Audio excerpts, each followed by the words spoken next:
वज़ीर-ए-आज़म शहबाज शरीफ की ज़ेर सदारत वफाकी काबीना का इजलास आज होगा। 27वीं आईनी तरमीम के बिल में शामिल नई तरामीम की मंजूरी ली जाएगी। काबीना से मंजूरी के बाद नई तरामीम सेनेट में पेश की जाएंगी। 27वीं आईनी तरमीम कौमी असम्बली से 2/3 अक्सरियत से मंजूर।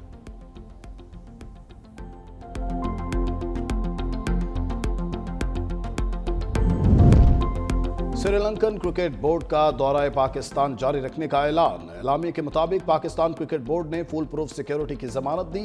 खिलाड़ियों की सिक्योरिटी और फलाह को अव्वलीन तरजीह दी जा रही है। जो खिलाड़ी वतन वापस आना चाहे उसे रोका नहीं जाएगा। किसी भी खिलाड़ी या स्टाफ रुकन के वापस जाने की सूरत में फौरी मुतबादिल भेजे जाएंगे। श्रीलंकन क्रिकेट टीम के तमाम खिलाड़ी पाकिस्तान में रुकने पर रजामंद।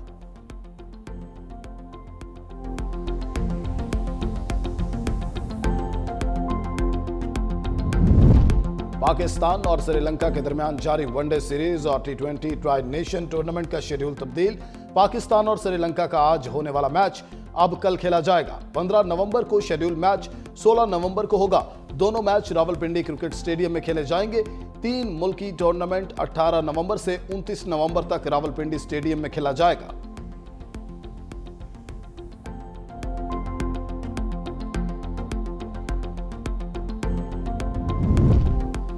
और जिम्बाब्वे क्रिकेट टीम 3 मुल्की T20 सीरीज के लिए इस्लामाबाद पहुंच गई। टीम को श्रीलंका की तरह स्टेट गेस्ट का दर्जा दिया गया। खिलाड़ियों को फुल प्रूफ सिक्योरिटी इंतजामात के साथ होटल पहुंचाया गया।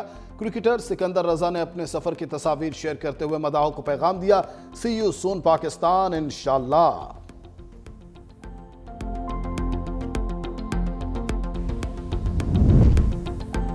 और पंजाब की फजा शहरियों के लिए मुज़र सेहत। लाहौर दुनिया के आलूदा तरीन शहरों में दूसरे नंबर पर मौजूद। Air quality index 294 record. भारतीय दारुल हुकूमत नई दिल्ली सर फहरिस्त। कराची में फजाई आलूदगी में कमी। दुनिया का 11वां आलूदा तरीन शहर बन गया।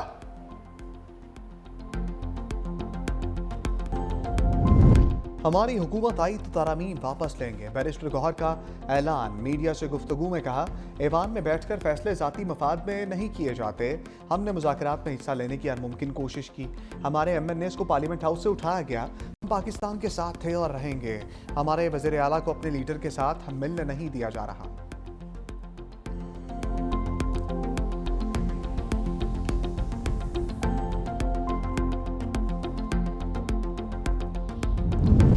वफाकी काबीना का इजलास मौखर। वज़ीर-ए-आज़म शहबाज शरीफ की ज़ेर सदारत वफाकी काबीना का इजलास आज होगा। 27वीं आईनी तरमीम के बिल में शामिल नई तरामीम की मंजूरी ली जाएगी।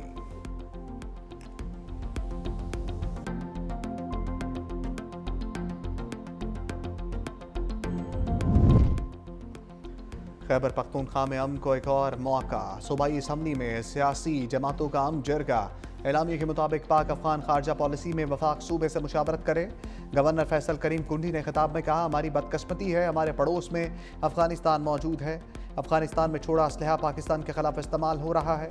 वफाक सूबाई हुकूमत और सिक्योरिटी फोर्सेस को मिलकर काम करना होगा, वरना तरक्की नहीं हो सकती। हमें अपनी समत को ठीक करना होगा। वज़ीर आला सोहेल आफरीदी ने कहा, दहशतगर्दी का खात्मा करना है तो बंद कमरों से निकलकर फैसले करने होंगे। अमन तब कायम होगा जब दहशतगर्दी का खात्मा होगा। असद कैसर ने कहा, पाकिस्तान अफगानिस्तान अफाम तफहीम से मामलात सुलझाएं। धमकी और इल्ज़ाम तराशी से गुरेज करना चाहिए। 40 सालों से हमें सिर्फ दहशतगर्दी और बंदूक, खुदकुश और धमाके ही मिले हैं। मौलाना अताउर रहमान बोले, हमेशा हमने अमन के लिए किरदार अदा किया। खैबर पख्तूनख्वा के साथ सिंध और पंजाब का अमन भी जुड़ा है।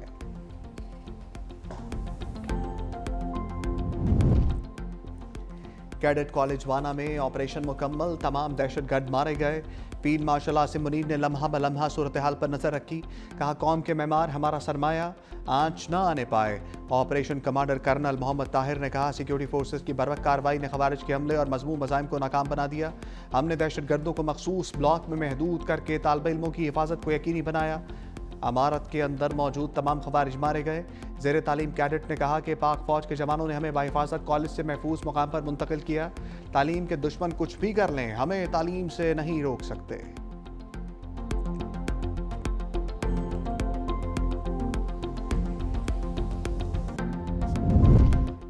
वाना में दहशतगर्दों ने APS की तरह का प्लान बनाया था। वज़ीर दिफा ख्वाजा आसिफ कहते हैं, तमाम दहशतगर्द मारे गए, कोई जानी नुकसान नहीं हुआ। हमारी बहादुर अफवाज की बेहतर हिकमत अमली के बायस मंसूबा नाकाम बना।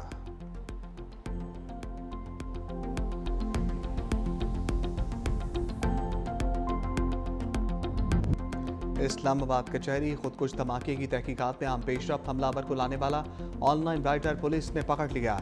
खुदकुश हमलावर को 200 रुपये में कचहरी तक पहुंचाया। जराये के मुताबिक हमलावर पैदल कचहरी तक पहुंचा।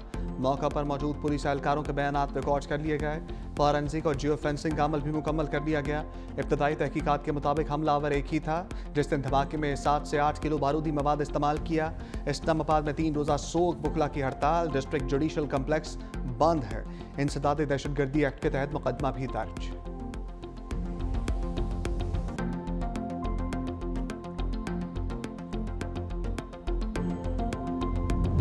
सुप्रीम कोर्ट या हाई कोर्ट से मुशावरत के बगैर जजेस की तकर्री ट्रांसफ़र या बरतरफी गैर कानूनी तस्वुर होगी। जजेस तकर्री पर इस्लामाबाद हाई कोर्ट का बड़ा फैसला। तकर्री के लिए एग्जेक्टिव की अदलिया से मुशावरत लाजमी करार। जस्टिस बाबर सत्तार का 73 सफ़ात पर मुश्तमिल तफसीली फैसला जारी। लिखा, तकर्री या बरतरफी के मामलात में वफाकी हुकूमत अपने इख्तियारात इस्लामाबाद हाई कोर्ट से मुशावरत के बाद इस्तेमाल करे। इस्लामाबाद में दूसरे सूबों से डेपुटेशन पर लाए जजेस अदलिया की खुद मुख्तारी को मुतासर करते हैं। अदालती अफसरान की तकर्री मुद्दत मुलाजमत और बरतरफी के लिए हुकूमत तरमीम करे। कोई भी कानून या इंतजामी अमल जो अदलिया की आज़ादी को मुतासर करे वो आइन से मुतसादिम और बातिल है। मातहत अदलिया भी आइनी तहफ़्फ़ुज़ की हकदार है।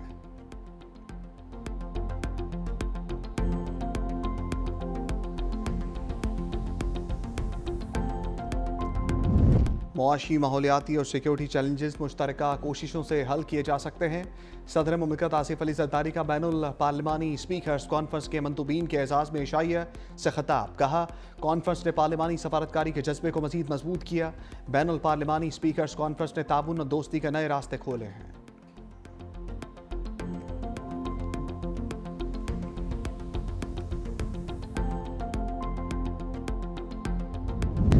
इसराइली फ़ौज की गजा में जंगबंदी की खिलाफ वर्जियाँ, मज़ीद 3 फ़लस्तीनी शहीद। गजा में क्लिनिक के मलबे से 35 नाकाबिल शनाख्त लाशें बरामद। गजा में जारी 2 साला जंग में शहीद फ़लस्तीनियों की तादाद 69,182 हो गई। इसराइली अफवाज का पनाह गुज़ीन कैंप में मुकीम एक खातून पर भी तशद्दुद।